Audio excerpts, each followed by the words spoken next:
On the agenda tonight, we're going to be taking a look at Queen rehearsing with George Michael ahead of their performance for the Freddie Mercury tribute concert.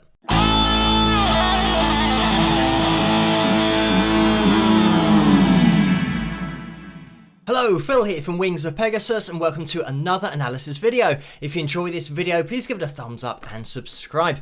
So as you guys will know, recently I've had some software issues, so we're going old school today and just watching a video from YouTube and pointing out a few things. The reason that we're looking at this is because YouTube just suggested it to me because I was looking at George Michael, and we will be doing a vocal analysis of George Michael in the future once the software is all sorted out. But we are going to be jumping into this, and as always, there's a link in the description below if you want to watch this video without me jumping into it. And I'm going to leave the link to the final performance from the tribute concert in the description below as well. But let's get into this.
I'm just going to jump in here during Brian's solo to point out the fact that they are set up exactly how they're going to be set up for the real performance. And the reason that I mention this is because I do get quite a few messages from people who are in bands, and they're saying about their rehearsals being great, but then when they go and perform live, they can't get the same kind of feel or the same performance that they could get when they're in that studio room. And I always say to them, how are you rehearsing? Are you setting up like the gig that you're about to play? And I mean, this is the example. Obviously, they're going to be on a huge stage. So, I mean, it's the same principle. They're setting up with everything as it is, and you know, the backing singers, where they're going to be, where Brian's going to be, and where the drum kit's going to be, where George is going to be. So it's all a rehearsal with a mind to the real performance. Everywhere you turn is going to be where you turn when you're playing. And when you apply this to smaller venues, and you might just be playing pubs and clubs, if you know the pub or club that you're playing at, just get a general idea of the space that you'll have on stage. And if it is smaller than your rehearsal room, restrict yourselves to that space within the room. I love the way that George is just going for this vocally. I mean, it is very much a full dress rehearsal. And when I say that, actually, George has the same glasses on, as the same sunglasses as he had in that final performance. So even to that degree, he's still seeing things exactly how he's going to see them on the night. But I think he was wearing a suit, so he's a little bit more casual here. But when we relate this to Freddie Mercury's vocal, the fact that these vocals are way up there in the male tenor range. We've got constant G4s being hit, A4s as well, even higher at the end of the song where there's a clean head voice that Freddie went into. George does exactly the same thing.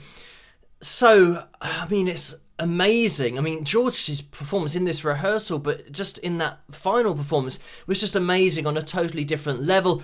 And he was such a fantastic vocalist in every sense, dynamically, the notes that he could hit. And when I'm talking about range and Freddie Mercury's range, I think George's voice sits in a very similar place to where Freddie's voice sat. And when I say that, when I refer to ranges, what I mean is the range from their talking voice to then where they sing. And often you'll have a change of an octave within a song, and this is in the melody.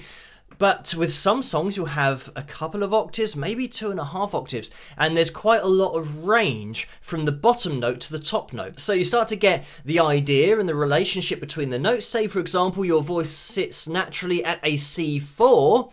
That means that an octave higher than that, you can hit a C5, and that'll be your top note, and that's the male tenor high C, the holy grail in classical singing.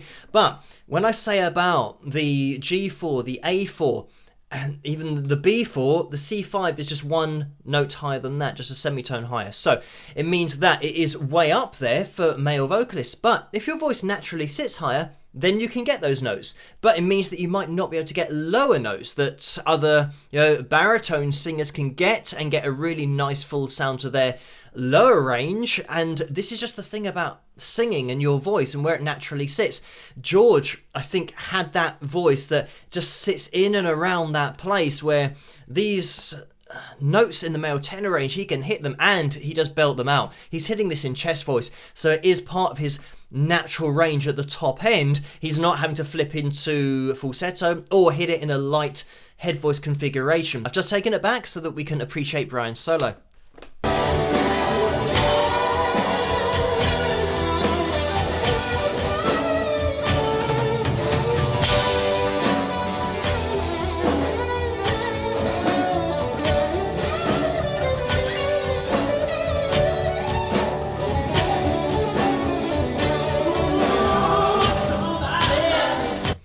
So I'm just going to jump in here because, I mean, I've always been a huge fan of Brian's playing and his control, vibrato as well. And I'm just going to take this back because of the infinite expressional options, if that's even a word, the infinite options you get with the guitar as to how to make a particular run or just even one note sound.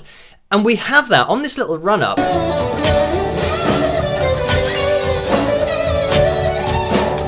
So, I mean, I'm just going to grab my guitar because here on this little run up, we've got this little bend up that we have. Hopefully you guys can hear this. I'm just going to interrupt myself to play the run just straight so you guys can hear the notes without any expression. We've got... those are the notes, and you would normally throw in some kind of vibrato at the end, but that is it flat with no expression. But what we've got here with Brian is a bend at the end of each of those phrases, but the important part is where he's picking. So he's not going pick, pick, pick, bend. He's going, and he's not even going pick, pick, pre-bend, pick. He's going and bending up and catching the bend with a pick. So it's kind of like that. And that's what I mean about there being infinite ways of playing it, that even going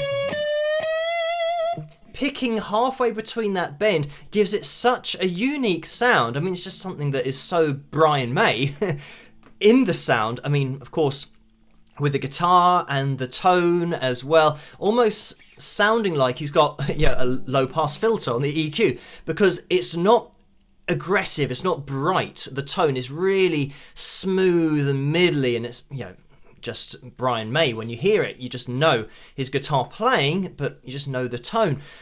But just this tiny difference in where he's picking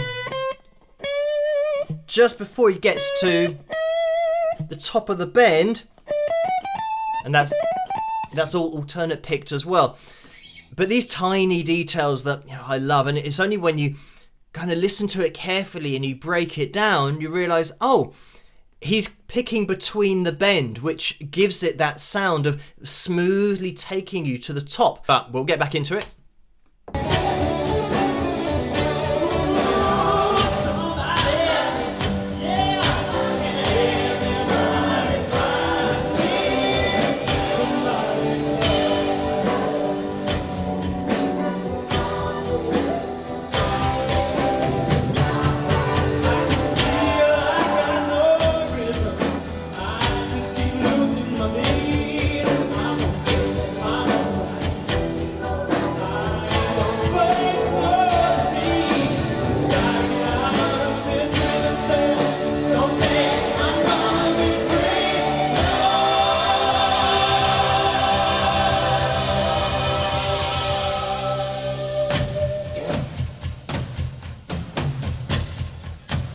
I love the way that George, plays the air drums. I mean, it's great the way that he keeps your attention as a frontman with a band that obviously he's not a part of, but keeping that showmanship going and the entertainment, even in the rehearsal. Obviously, he's just working out what he's going to be doing, but he's got that natural ability to keep your attention when he's not singing, and that's such a huge thing, because a lot of singers that have a great voice sometimes don't have that element of showmanship where you get a little bit lost outside of their vocals because they look a bit awkward and aren't sure what to do. I wanted to mention as well that I think this rehearsal is slightly faster tempo-wise than the final performance, and I mean, it just shows that they're not playing to a click track, but they're Queen, so they wouldn't be doing that anyway. But I wonder if they've made a conscious decision to slow it down a little bit after maybe watching the rehearsal tape, and obviously, with George kind of going for it vocally, they are filming here from various angles, so they do want to make it as good as possible for the camera and for the footage to then watch back. But when they slow it down for the final performance, it means that you get a little bit more of an opportunity to take in George's voice, the quality of it, and most importantly, it's giving George a longer amount of time to deliver each vocal phrase that he's singing. So it means that it has that double effect, that you get to appreciate his voice more because there's more time to hear it, and it gives the vocalist more opportunity to use the expression in their voice, but more time to deliver the phrases, so they're not having to rush the vocal. And in this song especially, there are passages where there's a lot of lyrical content that you have to fit into a very short space, even when it is played at a bit of a slower tempo.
And when I was saying about that really nice head voice that we have from George for that high note that everybody's waiting for, this is the other thing, that it's such a well-known song, as all the Queen songs are.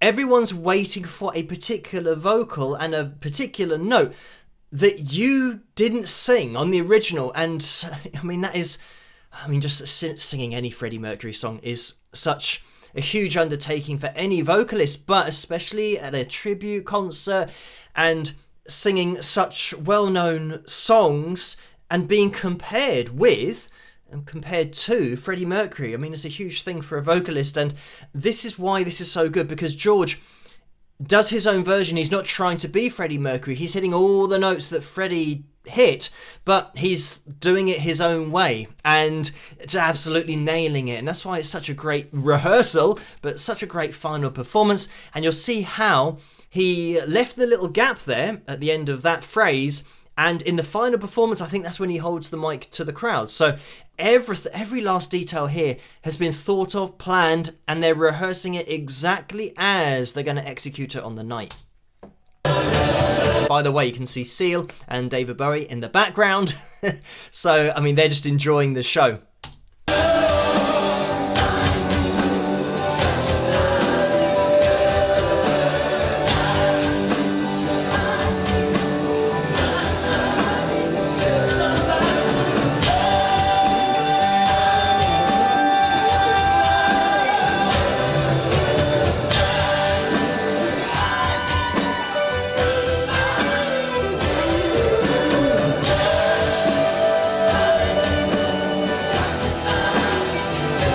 Actually, in the rehearsal here, George hits a lot more, head voice notes at the end.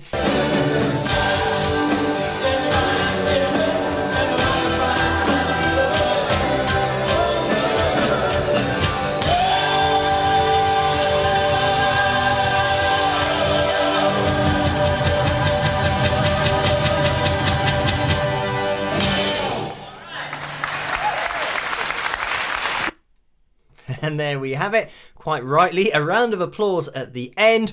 And at the end there, when I'm mentioning the notes that we were singing, we've got the G4, the A4, and I think we even have the D5 and the E5 in there, and that's our C5, by the way, and the B4 just slightly lower than that. Just to satisfy my own curiosity, I was wondering exactly how close to the final setup they had this during the rehearsal, so I had a quick look at the performance, and you can see, I think this is just a case here, it's not actually foldback, but we've got foldback speakers here for Roger, so it's just on the other side. It looks like he's got a little bit more than he had in the rehearsal, which is great. It's always great to have more foldback, but importantly, we've got these two foldback speakers, and these are for the vocalist, and this is really important because, I mean, they're in exactly the same place during the rehearsal, so that with the singers that they're going to be performing with, because they're going to be chopping and changing, it means that during the rehearsal, the singers know where their voice is going to be coming from in order to hear their own voice. That's what foldback is. And there'll be foldback speakers at the front of the stage as well, and they have them at the front of the stage. You can't really see them in the screenshots here. I mean, when you look at this wide shot, you really do get an appreciation of how important foldback is, because you have John on bass over here, Brian playing his guitar over here. How are they ever going to hear each other? It's never going to happen at an event of this kind of magnitude. So the foldback speakers again here might be bass heavy, and that's probably something that Roger has, quite a bass heavy mix next to his drum kit, so that that rhythm section can be tight as can be. But thank you guys for requesting George Michael as a subject for a vocal analysis. We will do that in the future with a pitch monitoring software, isolating his vocals as well, but this one is just to fill the gap between getting the software sorted. So I hope you guys have enjoyed this video, and as always, let me know what you guys think in the comment section below. Keep those requests and suggestions for future videos coming as well. If you did enjoy this video, please give it a thumbs up and subscribe, and I'll see you guys at the next one. Rock!